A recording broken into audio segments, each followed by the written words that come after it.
വെളിച്ചം തരുന്നില്ലാരും. കൂടെ 1000 ആളുകളുണ്ടെങ്കിലും കൂട്ടത്തിൽ ഒറ്റയ്ക്കാണെല്ലാരും. ആടിപ്പാടി കഥ പറഞ്ഞിരിക്കുവാൻ കൊതിച്ചിരിപ്പാണെല്ലാരും. ബലം പിടിച്ചിരിക്കാതെ ചിരിച്ചിരിക്കുവാൻ മനസ്സ് കാട്ടുന്നില്ലാരും.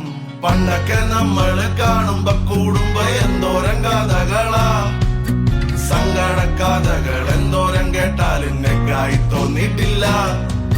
കൂട്ടത്തിൽ ആരേലും പൊട്ടിക്കാരായുമ്പോ കെട്ടിപ്പിടിച്ചവരാ. കളി ചിരി ചളി വാളിപ്പടി എന്ന് ക്രിഞ്ചായി മാറിയിട്ടില്ല.